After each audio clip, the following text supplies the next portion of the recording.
Thank you, Allison. That was, I think, probably the best introduction I've ever had. Very, very poetic. So it's an honor to be here today. And I'm going to talk to you today about all the things that are wrong with the internet and how the internet broke society. But I want to start off by answering your first question from Q&A, which I know is going to come up. It always does. It's always the first question. And the answer is yes. I have a lot of hope. And there are a lot of things that we can do about these things. So I've been involved with the internet for a long time. I'm the one up here without the beard. And the internet actually allowed me to start my company. I would never have been able to do that without the internet. The internet does a lot of incredible things. You know, it provides education for millions of people around the world. I would never have gotten to meet these awesome science fiction authors, Cory Doctorow and Ramez Nam, if it weren't for the power of the internet. I would never have gotten the founder of eBay to tweet out my article if it weren't for the power of the internet. And I would never have found out that Rebecca Mercer had stolen the rules to a scenario planning game I created if it weren't for Jane Meyer and the New Yorker and the power of the internet.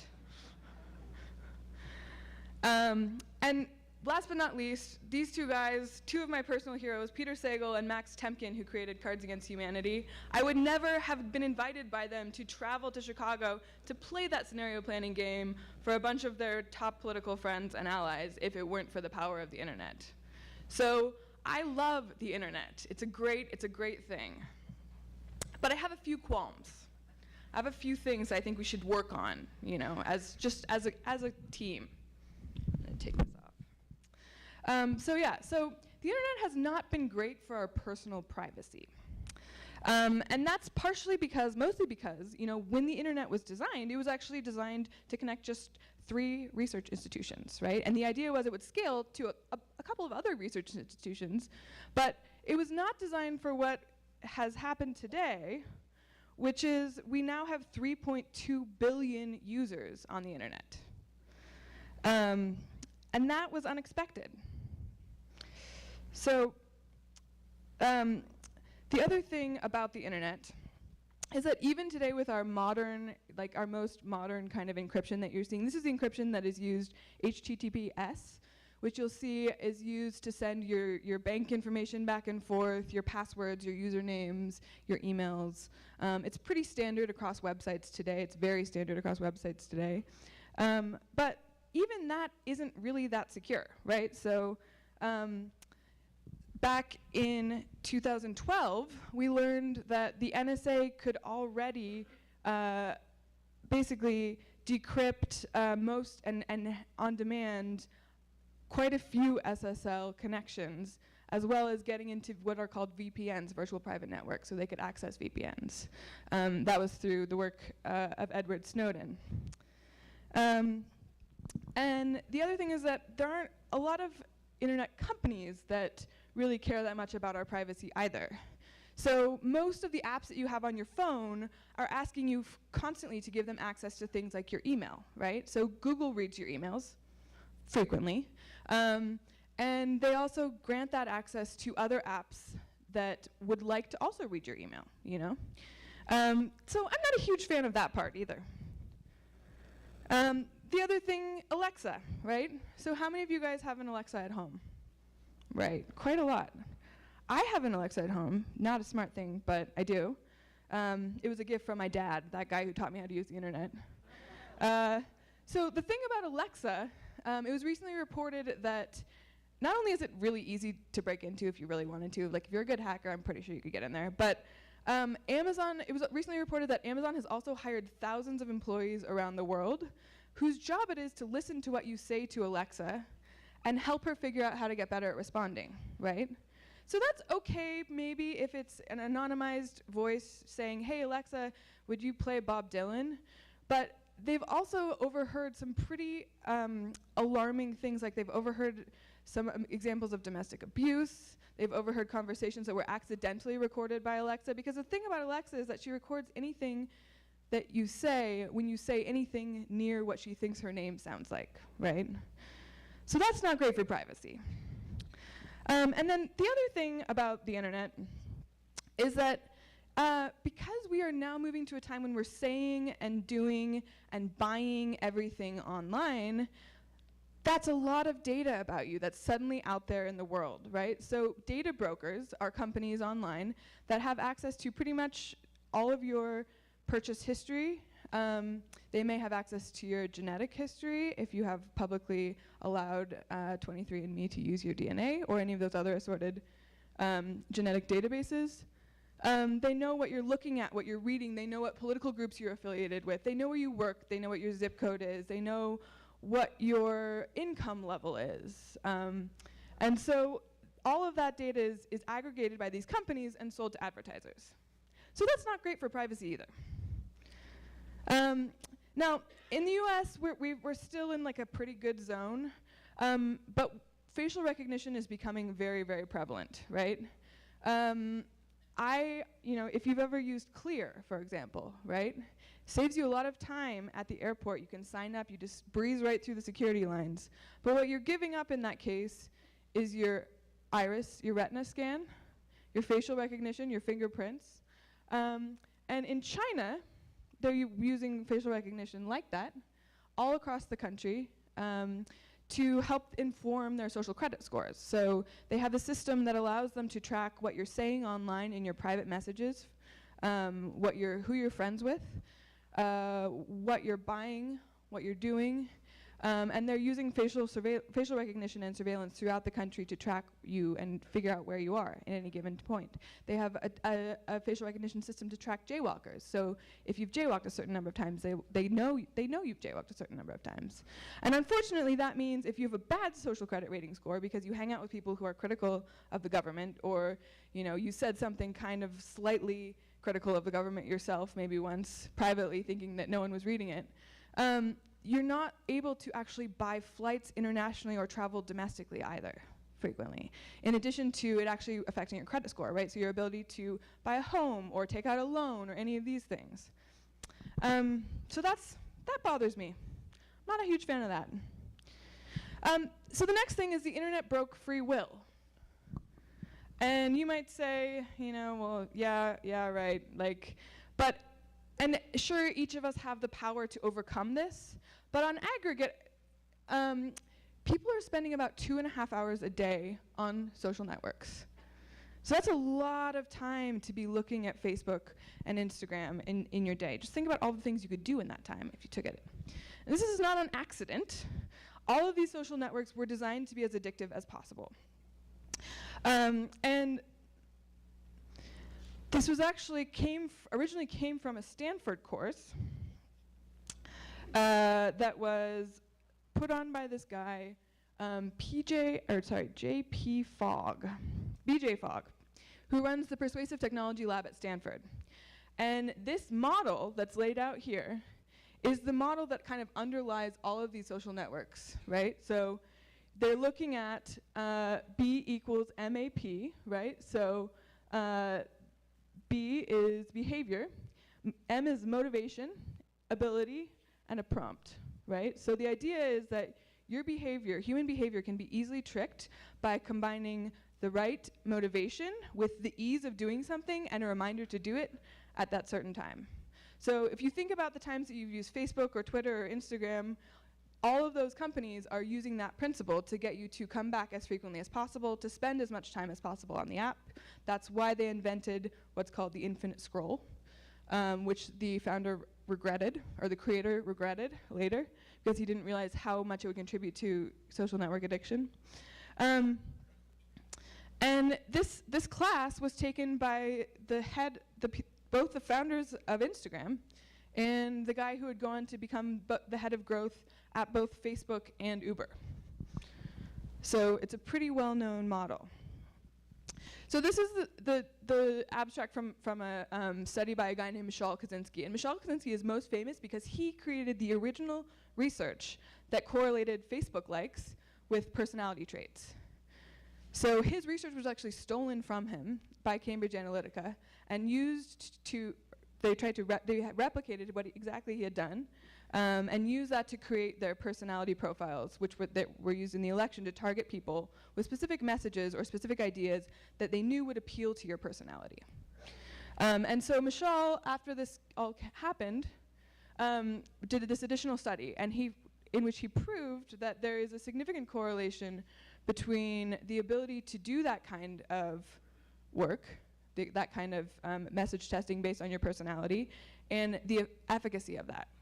So he found that it is actually very effective and can be used very negatively. So the third thing is that the internet broke our minds. So a lot of people say, well, you know, the internet's just a tool, it can be used for good or bad. And that's, you know, I can see where they're coming from, but you're wrong. So the way that our brains work is through something called neuroplasticity. And what that means is that your brain, even as an adult, can change. Because anytime you do something, the neurons, or the neurotransmitters firing between the neurons in your brain are reinforcing a pathway for that behavior.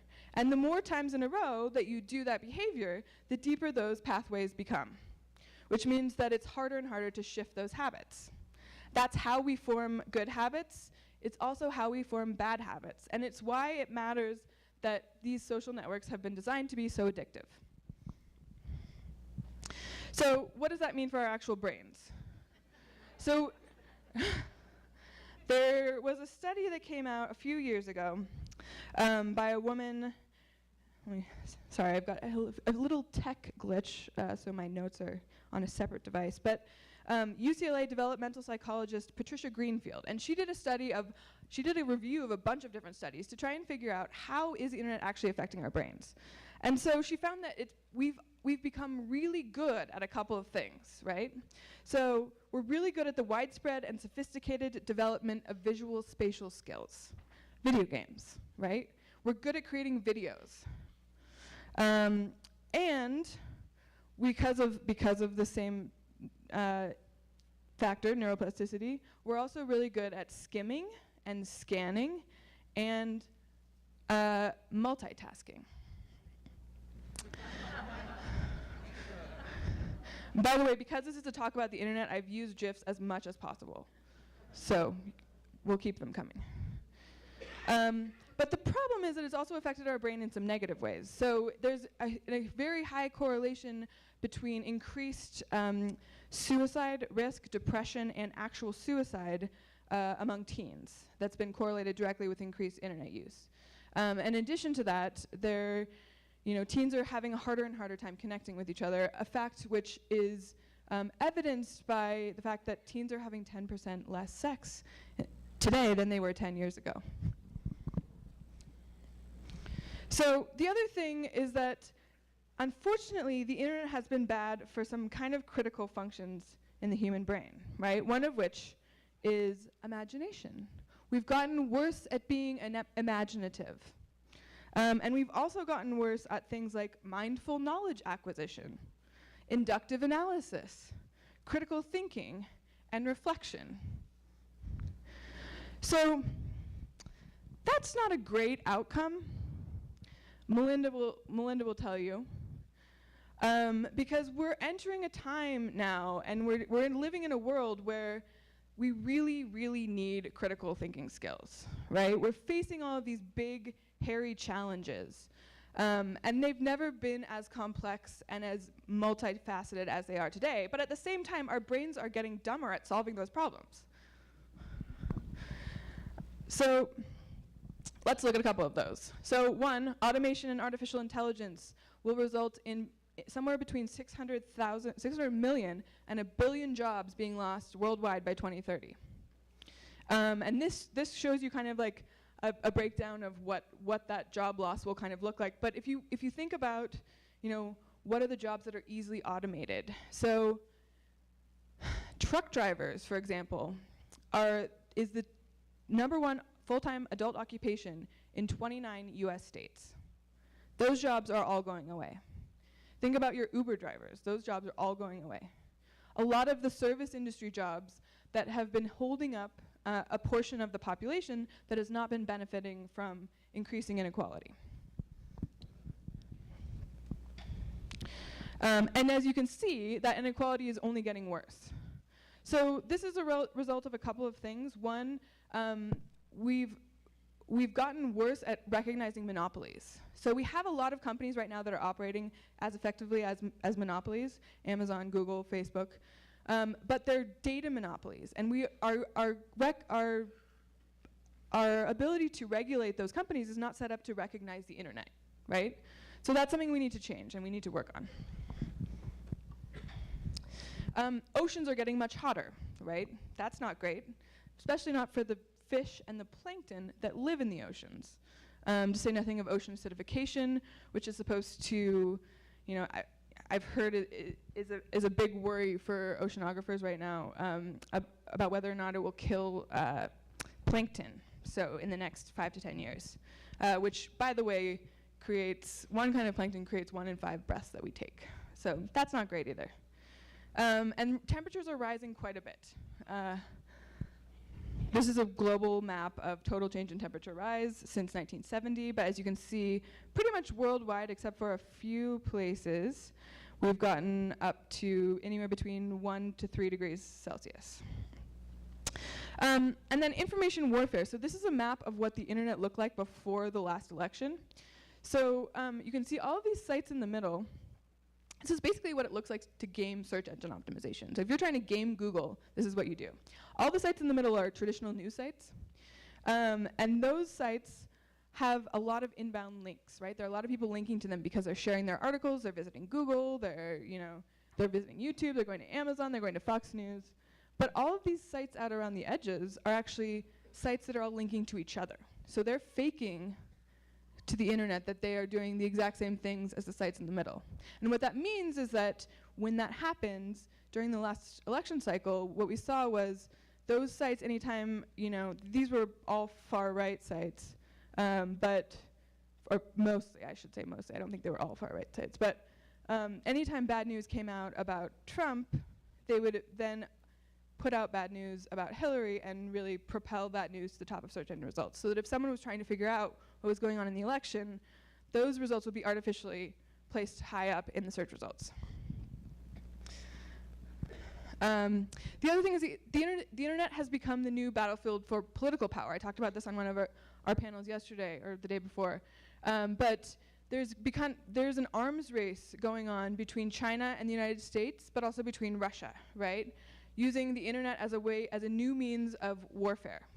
So we're no longer relying on expensive means of warfare, like bombs and other, like sending troops to places, having new bases as much. China and Russia are really focused on different types of warfare: cyber warfare and economic warfare. So I'm going to show you a little bit more of what that looks like in practice. So one of the things about the internet, the HTTPS protocol that I talked about earlier, is that it can be broken. The only reason it works right now is because our computers right now aren't very good at processing large strings of prime numbers. That's how you break HTTPS encryption. And so as a result, China and the US are currently in an arms race to create the first quantum computer. Because whoever creates the first quantum computer can effectively break all website encryption. And if you were the one to do that first, you probably wouldn't be shouting from the rooftops about the fact that you'd done it, because you wouldn't want anyone to know that you were reading all of the emails and all the transactions that were going back and forth across the web. But you can see China has actually far surpassed us in the amount that they're investing in that pursuit. So last year, Atlanta was attacked by a massive cyber attack. It took down most of their critical infrastructure, including their municipal computer systems, their records keeping, and it lasted for several days. They tried to get them to pay a large amount in Bitcoin to get their systems back online, but they just found that there were a couple of Iranian hackers behind that. And then this is what economic warfare. So Huawei is a 5G provider, right? They're trying to become the 5G provider throughout Europe. But the problem is that Huawei is effectively owned by the Chinese government, by the Chinese Communist Party, which means that any kind of internet infrastructure that's built out in their name has some kind of backdoor built into it that will allow them to kind of figure out what your, track your messages, track your communications, your mobile communications. And so there's a big fight going on right now throughout Europe about whether or not to allow Huawei to come in and put 5G in, and that's why. The US has been very anti-Huawei, not anti-5G. So this is we have a lot of things to deal with, right? These are a lot of big problems, and they can feel really, really daunting and very scary. And they can make you feel quite helpless. But you really don't need to feel that helpless, because there are a bunch of things that you can do right now to start changing the game. So, the first step, before we do anything else, we want to reclaim our critical thinking skills. So please, if you're interested in this, take out your phone and take a picture of this right now. That is an acceptable use of your mobile device. So I still have my Facebook app, but I've deleted my Instagram app. I turn my phone to grayscale as much as possible. And this is something that one of my friends taught me, who used to work in advertising. If you have an iPhone, you can open your iPhone up right now, and you can go into your settings. And underneath the privacy section of your settings, there's a section called advertising. Now they hide it really well, because they don't really want you to figure this out, because they make a bunch of money from collecting all of your data, your browsing data from your phone. But within that, there's a place that says once you go into that section, you can turn off your advertising tracking within your phone. And then really importantly, you should reset your advertising ID, which that's what they use to track you and tell that you're still the same person using the same, with the same interests and data associated with you to track you and advertise to you across devices. Settings, privacy, advertising. If you have a different kind of phone, I'm sorry, but I don't know what to do. But I'm sure you could Google it. Reset your advertising ID and turn off ad tracking. All right, so that's kind of basic. The other thing is you can do is you can opt out of a lot of these data broker sites. It is a pain in the butt, but you can do it. So you can actually get rid of take your information off of all of these sites. Not all of them, but I think most of them. There's a really, really great article about this that walks you through. These are all of the top sites. Data broker sites. These are the ones that are high priority for you to take your stuff out of them. Here's how you do it, and it will tell you you can do this one online. You can do this one. You have to write some of them. You have to write a letter or send in your driver's license number. So that's a little bit more complicated, but it's worth doing. I will tweet that out after the talk so you guys can see it. The second thing you can do is send your kids outside. In fact, you could send yourself outside too. But there was a very interesting study conducted that found that in spite of all of those negative effects of internet use that we talked about before, there was a study conducted in 2014 that found that after just 5 days at an outdoor retreat without phones, kids had a huge increase in their ability to empathize with other people. And they also, they were more likely to feel sympathetic towards each other when they fell down. They were doing things like orienteering and outdoor, other kind of like brain athletic activity combinations, archery. So it's not an unsolvable problem. The third thing that we can do, this is less on the internet side of things, but Costa Rica, we get told a lot. It has to deal with one of our problems. So we get told a lot as Americans that there's nothing we can do about climate change. It's an intractable problem. And there's not enough political will to do anything about it. And as someone who believes in science, I would like to call bullshit on that. So check this out. This is Costa Rica. Pretty nice, right? very beautiful. They have a lot of natural beauty there. How many of you have been there? How many of you who have been there would be willing to live in a country with the same level of goods and services as Costa Rica? Most, yeah, okay, about half of those. So Costa Rica has done something really incredible, which is for the last 6 months, they have been using only renewable energy, entirely, their entire country. And they've done it by changing all of their buses to electric buses. They've invested very heavily in renewables. They have created a tax break, so anyone who buys an electric vehicle under $30,000 doesn't have to pay taxes on that vehicle, which means that not only is it incentivizing people to buy electric vehicles, it's incentivizing car companies to make cheap electric vehicles so that people can buy the electric vehicles. They're also about to get, in 2019, they're scheduled to get their first carbon neutral airline. So a lot of, I talked to a lot of kind of climate speakers, actually, who go around the world and fly around the world, and that's like the biggest guilt thing that they have. And we always think, oh, there's nothing I can do about airlines, right?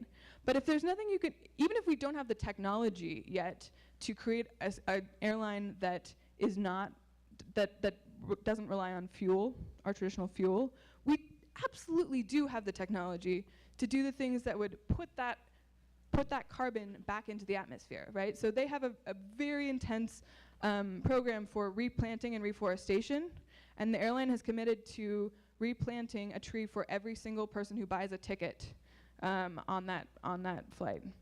And they've also done a lot to protect marine environments, right? So the ocean provides I don't think we think about this very much, especially maybe not in Colorado, because you guys don't see the ocean very much. I'm from Seattle, so I see it a lot and I think about it a lot. But the ocean provides so much of the green CO2 that we need to breathe, right? And it's really, really suffering. So Costa Rica has made it a big priority to protect the oceans and to create, whatever they're called, ocean protection zones around the country. So the fourth thing that we can do is a Creative Commons system for personal data. So this is not that hard to do, right? Like, the biggest problem that we're having right now is that we have no control over who owns our data, and we have no ability to regulate or to say ourselves who gets to use our data and for what, right? Which means that someone could come along and say an insurance agency and say, hey, I want to buy, Berit's genetic data, which I haven't put online, but if I had, they could. And then I also want to know her income levels and her purchasing habits, and has she been purchasing any alcohol lately or cigarettes? Because if that happens and then I can look at her genetic data, then I can see that I'm definitely not going to give her insurance. So this is really important. There are people that are working on this already, which is great. And the technological architecture exists to do this. So this is Tim Berners-Lee. He was the original creator of the World Wide Web. And he's working on a platform called Solid. Or he has built a platform called Solid that allows you to have, on the existing internet, the ownership of your data and to license your data to specific apps. He just started this, so he's building out the kind of first iteration of it now, but he's working on it. And I think, in a way even more interesting to me, there's another system in Estonia, which is blockchain-based identity. So Estonia has this really cool thing because they got attacked really early on by Russia. So they were under constant cyber attack, right? Their electrical grid was taken down multiple times. They were they were constantly barraged by information warfare. And so what they did to try and protect themselves against this was they created a blockchain-based citizenship, which is really cool, right? That means that, so the way the blockchain works is that each node on the network, each person, basically, is a node. And I'm a node, and you're a node, and you're a node. But anytime I make a transaction on that architecture, there's a record of that transaction on your node, and on my node. And I can't necessarily see, you can't necessarily see what my transactions are, but they're there, right? Which means that it's almost impossible to hack. So you would have to have 51% of the nodes on that network in order to hack that system and break into that data. But the cool thing is that it also allows them to do things like vote completely digitally, right? And in a pretty secure way. And they can also create companies using their e-identity, as they call it. And if you are not from Estonia, you can actually still create companies. You can create your own e-identity and create a company using that. And that keeps an ongoing record. You know, you don't have to keep your paper copies or try and remember what your, business identification number is or your tax identification number. So it just makes things easier as well as being more secure. That could easily be used, this architecture or something like this, could easily be used to create a similar thing that protects your data and allows you to grant access to specific parties that have your data or revoke access to parties that don't have your data, or that you don't want to have your data. So the other thing is that as we go through this process, it's going to take a while to set up this system, but there are a lot of groups out there that are doing really important work. So this is an agreement from the Future of Privacy Forum, which has facilitated an agreement between all of these genetic services that they will not actually give your genetic data out unless they have your permission, right? Or there's a search warrant, and this was prompted by actually the finding of a revisited murder case in California, I think. Where they actually got the genetic data from this database without consent or a search warrant, right? So luckily, they found the guy who did it. Unluckily, or maybe luckily for us, it highlighted this really important thing where they could suddenly get genetic data without any kind of warrant. So anyways, these guys have done a really good job. They've looped in 23andMe, Ancestry, Helix, MyHeritage, and Habit. And they've also done a really good job of calling out family tree DNA, which you'll notice is crossed out on this slide, because they actually broke the promise right after they made it. So it's a good way to track kind of who you can trust and who you can't, to some degree. And the fifth thing you can do is you can support tech workers organizing for change. So one of the ways I travel a lot internationally and I speak about, people always ask me, how can you actually change these tech companies that are doing these things? They're never going to change. How do you even begin to think about having an impact? So, if everyone walked out of here today and deleted Facebook on their phone, they might notice that. But they are losing users really quickly. And so overall, we are making a difference because a lot of people don't want to use Facebook anymore in particular. But so the other thing you can do is to support tech workers organizing for change. This has been actually really effective. So after the election, Facebook denied that they had played any role whatsoever in the outcome of the election. They denied. Mark Zuckerberg was like, no, it's ridiculous that we would have played a part in this. Obama pulled him aside and was like, hey, this is a big deal. We need you to do something about this. And he was like, no, it's fine. It's cool. We're good.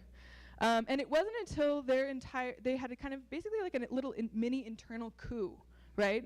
They had an employee coup that they actually changed their behavior and they started to do things to protect their users from information warfare. And that's because one of the most important assets in Silicon Valley is talent, right?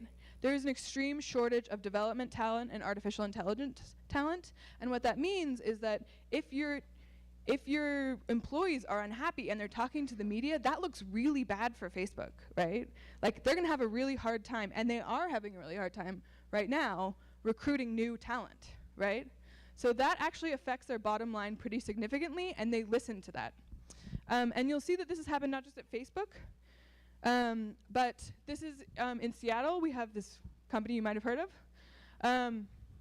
A group of about 20 employees, not very many, got together and signed a shareholder resolution because they were so frustrated with how little Amazon thought about its environmental impact. And so just in the last couple of months, the fact that they've signed that shareholder resolution, they refused to kind of negotiate with, they refuse, sometimes they try and get them to get rid of the resolution. They weren't going to do that. They're like, we're going to bring the resolution to the shareholder meeting, which means that all of the shareholders now have to vote on it. Amazon doesn't like that because it makes them look bad. And it gets in the way of the business that they want to do and the message that they want to send about their shareholder meeting.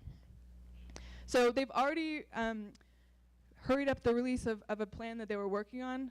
And now they've put together this signature letter that has gotten signatures from, I think, about 20 or 5,000 employees at Amazon, which is a pretty big number for that company. So they're applying more pressure, and it's already having an impact. This is another example. So Google was providing censored search results in China. And Google employees were not happy about this. They found out about it and they got upset because they didn't feel that they should be involved in censorship. And they protested. And as a result, Google decided to pull their Chinese censored search engine. It now redirects to their normal search engine, basically. And then here's another thing. So they've had a big problem with diversity. And they had a user or an employee walkout recently after they announced this AI ethics board that wasn't actually making any changes to the internal parts of the company that were building the artificial intelligence. It was a completely external board, and it had some kind of controversial people on it. The employees got upset. Now they have a new diversity chief. So the sixth thing that you can do is you can create policy that operates according to the law of quarterly self-interest. So there's a very simple equation to figure out how to create policy that actually works when you're thinking about these kinds of companies and putting consumer protections in place. And the rule is that it has to hurt them a little bit, at least, in order for them to care about the policy. And there have to be teeth to enforce that policy in order for them to care about the policy. So if Congress came out right now with a law that said, we're going to charge you $1 million anytime, if we find that you have, violated user rights or spread fake news, that probably wouldn't necessarily be that much of an incentive because Facebook doesn't care about $1 million. They have $1 million, for breakfast. So just with their coffee, they have $1 million. But Germany actually put together a policy ahead of their election because they saw what had happened in the United States, they saw what had happened in Brexit, they saw information warfare taking place across all of these other elections in Europe, and they said, we don't want that to happen to us. What can we do? What kind of policies can we put in place that will keep that from happening? And they put in place a policy that fined Facebook or any other social platform 50 million euros if they didn't remove any piece of fake content within 24 hours. So that's a pretty stringent policy, right?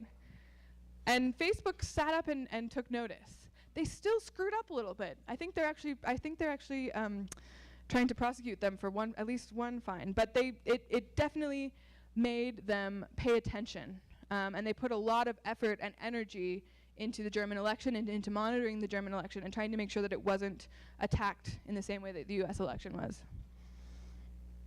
So the last thing that you can do is be nice to each other.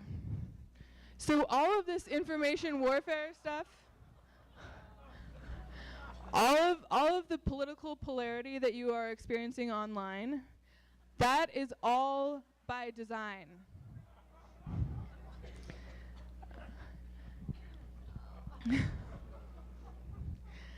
And it turns out that what these companies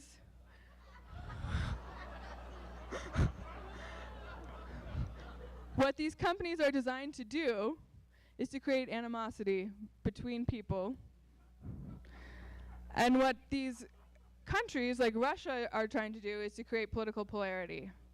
And so the best weapon that you actually have against information warfare is just to be kind to other people. Just like these cute animals.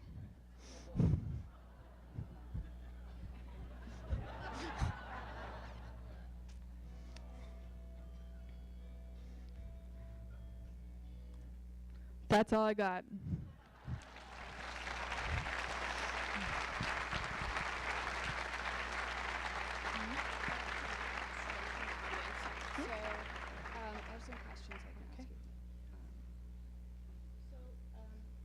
So Allison's going to ask me some questions.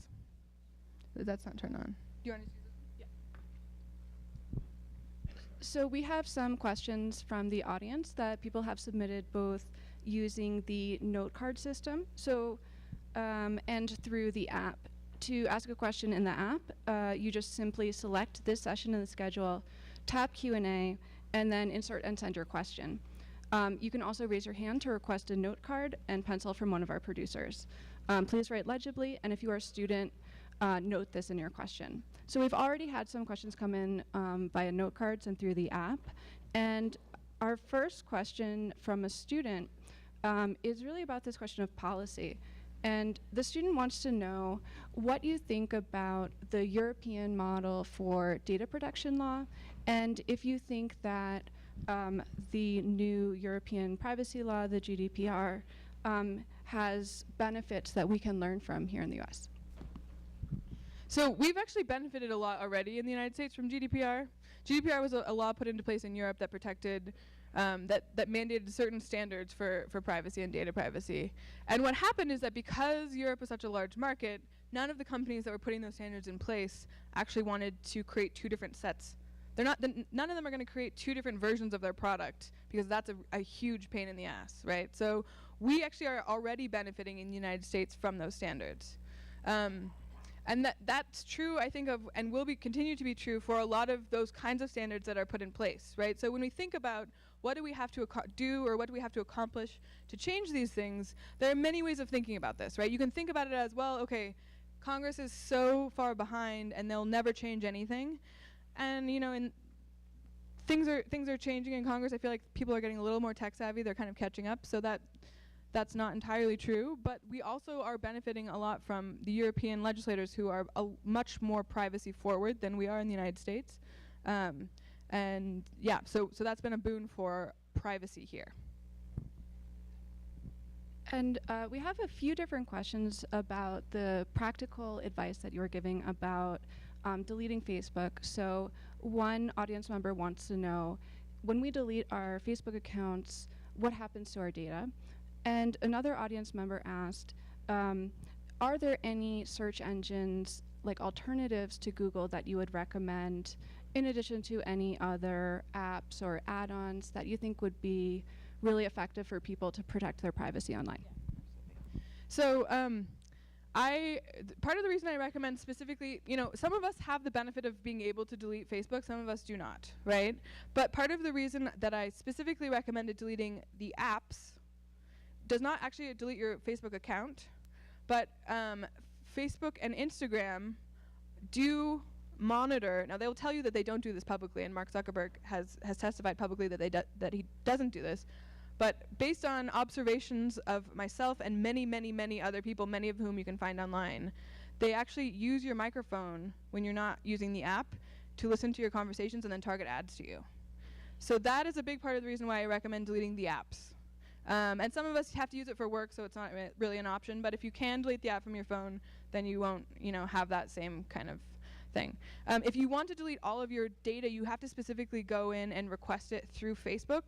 I can't remember exactly how you do it, but if you Google it, you can find it. As far as, or if you want to use a different search engine, DuckDuckGo is actually quite good. There are a bunch of other search engines that are really committed to not gathering personal data. So, there are a lot of resources out there. There are a bunch of other companies that are popping up to try to solve some of these problems, which is part of why I'm so optimistic. We have the ability to do this now.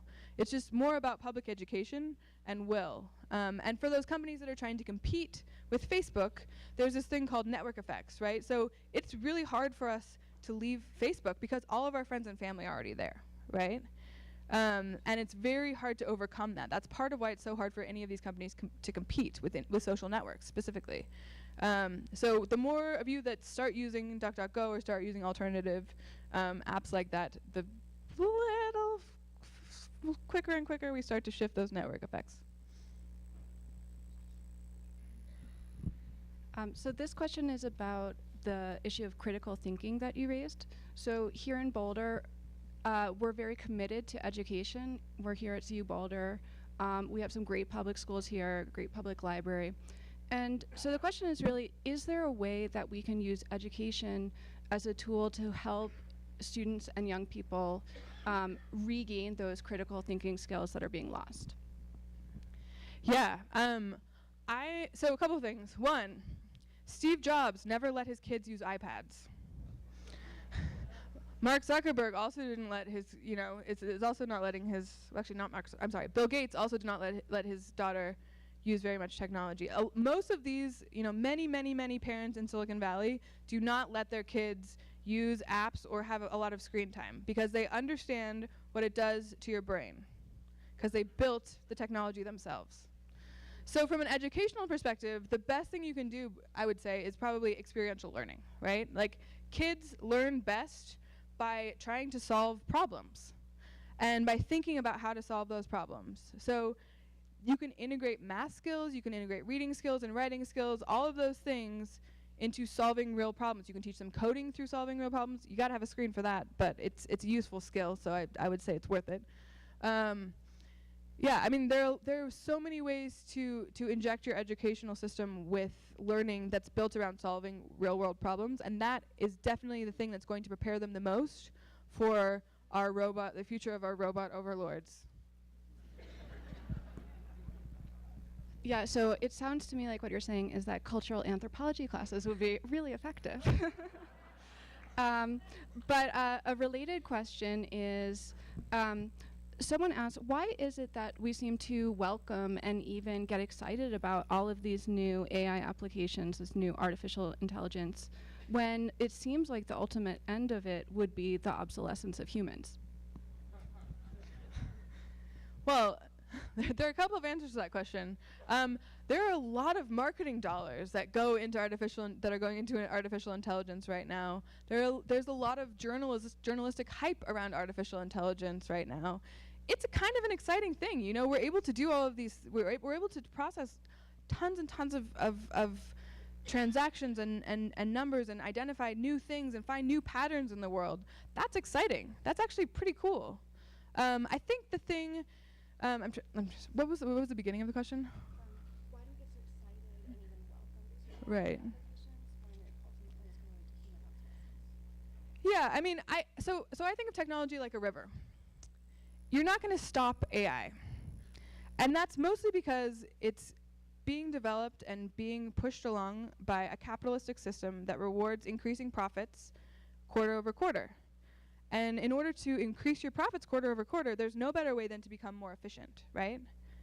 That's the thing you can count on without having to necessarily think about creating new paradigms or new systems. And so when that's your focus, AI is a huge opportunity for you because you then no longer have to employ as many people. You no longer need as many people to do the calculations that they're doing. So from a company perspective, from a capitalistic perspective, from a shareholder perspective, AI is great, right? You're going to keep making more and more and more money. So that's why, it's not that hard to understand why. And there are a lot of benefits to it. We're finding cures to diseases that we never would have been able to find before. That would have taken us years and years to find.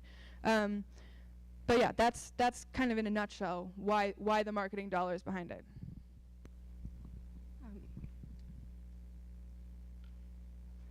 So this is a kind of general question. You cite a lot of studies and interesting findings in your presentation, but is there something that all of these scholars are missing? Something that you can see from your perspective looking out at all of this research as something that people should be looking at but they're not, or potential for a solution that maybe people aren't quite aware of yet?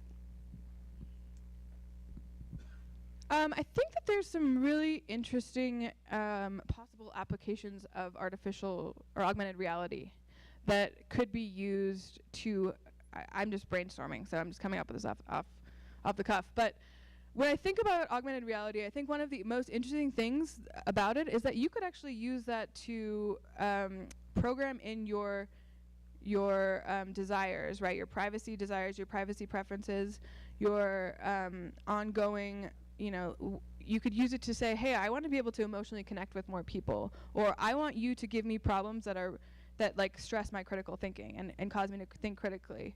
That doesn't exist yet, but it would be a really cool application of augmented reality if it were to exist. And I think it would be a really interesting and kind of fun way to gamify the whole process of moving away from the shallows of the internet and back towards more critical thinking in society.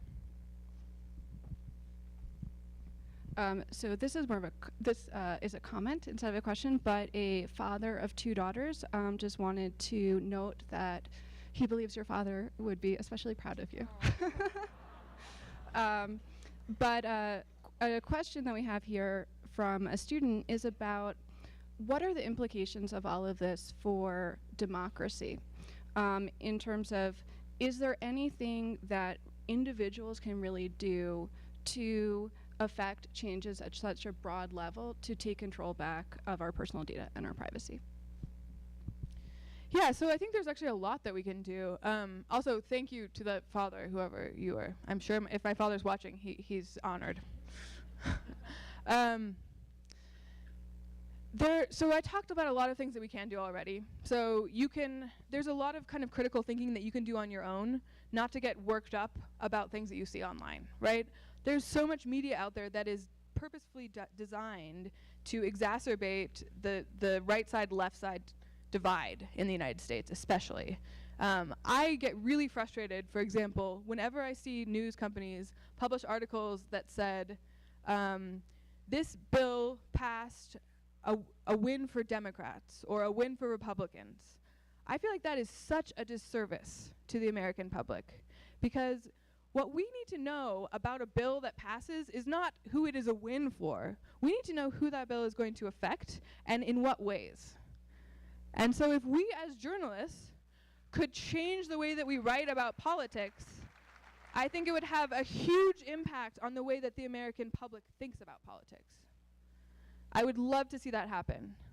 The other thing is, I mean, as I mentioned, you talk to people. You should be talking to your friends about these things. These are really important issues, and I think that there's a fear of talking about politics, especially now because we're feeling very divided. But all of the problems that I laid out here today affect people on both sides of the aisle, and we might have different ideas about how to solve those problems, but those are conversations that we should be having and that are worth having, right? And so the more that we're talking to people in our family or in our community, those are the people that actually change each other's minds, right?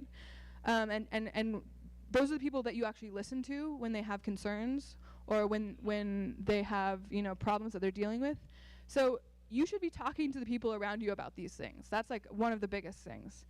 The second thing, which I brought up a little bit earlier, is if you know people who work for tech companies, you should be talking to them about these things, because they should know that you're worried about these things. They should know, if they work for Facebook, that you're worried about how Facebook is affecting human behavior and that you think they're doing a really bad job.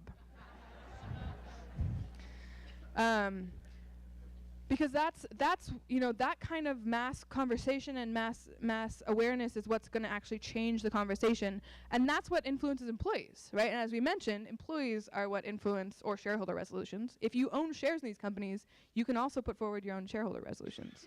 But yeah, there are a lot of ways that we can kind of try to start changing these things, and they're already happening. So there's actually a lot of things to be hopeful about and to be excited about, because there are a lot of people out there that really want to see these problems solved. So I think it's really cool. I've traveled a bunch to Europe in the last year. I've been lucky enough to get invited to speak over there quite a bit. And I've talked to all of their lawmakers, about, clearly not all of their lawmakers, but I've talked to a bunch of European politicians, and they're very worried about this. They're very concerned about it. And they're really trying very hard to do things that they think will fix these problems. So we in the United States are not alone. You are not alone in your concerns, and just talk to each other. So we've had a couple of questions about automation and the loss of jobs, and this is something that has come up with my students as well in my classes. They're really thinking about, as they graduate, how is the future of their employment going to be different than it was for people graduating 10, 20 years ago. So one person wants to know, it looks like the jobs that will be first to go, like you mentioned, would be truck drivers, Uber drivers, and service industry jobs. So what are the implications there for inequality? Is it going to be these lower paid, low status jobs that are mostly affected? And if so, is that going to create a more unequal society? And the other question, kind of related to that, is if these jobs are replaced by technology, what are all of these unemployed people going to do to earn a living? That's a great question. So we had a really great conversation about this earlier at CWA. So I'm drawing on the ideas of brilliant ideas of not just me, but 2 other folks that were on that panel with me. But yes, we are going to see, this change and this shift in artificial intelligence and automation. It is going to disproportionately affect those who are less economically advantaged than those who are more economically advantaged. That is a serious problem. And that's why you've seen Silicon Valley actually very interested in this concept of universal basic income, right? Because they know that they still need people to be able to buy products, otherwise their companies are screwed, right? So there's been a lot of interest in universal basic income. I'm not sure that that's like the best option, not because I don't think it works. Of all the studies that we've seen, people do not waste the money. They actually spend it on things that are useful for them, which is the most common critique. But I do think that it would be almost better to put that money into putting people back to work, right? So we have tons of roads across the United States that need to be fixed. We have no train infrastructure. We have no electric train infrastructure. How are we going to transport people en masse in a green way from one side of the country to the other? We have no education programs for people who are needing to learn these new skills, right? Maybe if you're a truck driver, you suddenly learn to repair robots, right? That's another thing you could learn to do. And so there's going to need to be a massive reinvestment in education, basically, a massive retraining effort. And I think that should be free, right? That's something that would actually benefit a huge number of people. That's actually not my idea. That's Moses Ma's idea from our panel the other day, but it's a great idea. And it would make a huge difference. It would make a huge difference in our ability to continue innovating and continue, feeling safe and secure in our country. So that would be one really great idea. So this question's about the individual consent model. So when you go to different websites, this thing pops up. Do you agree to use cookies? Do you agree to accept cookies? And read these terms and conditions. They're really long. And do you agree as a condition to downloading this app or using this website? What about, is it a problem when you start looking at genetic data, like you were mentioning with 23andMe, that one person could give their consent to the genetic data being processed, but then all of their biological relatives and this whole network of other people get implicated. So do you have any ideas about looking beyond the individual consent model for personal data and privacy? Yeah, that's a really good question. So we're at the point right now where there's enough of a publicly available genetic database, which is kind of alluded to in this question, that I think it's about 60% of people that can be identified just by if you have the genetic data of their relatives or people around them. And so that's a serious concern. I don't know off the top of my head what the answer to that is. I think there is an interesting question. There's a lot of work to be done in the field of genetic data, right? There's a lot of work to be done in the field of genetic data. If you're interested in that, the group that I mentioned, I'm trying to remember their name, the Future of Privacy Forum, I think is what they're called. They are doing really interesting work, and that would be a really good question to field their way, because they're directly working with those companies to try to protect people and protect your genetic data.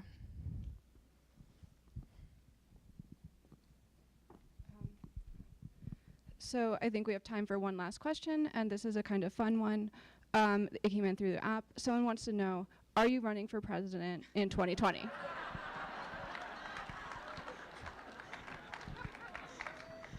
I think the field is crowded enough, but I would be open to advising someone on how to move forward on technology.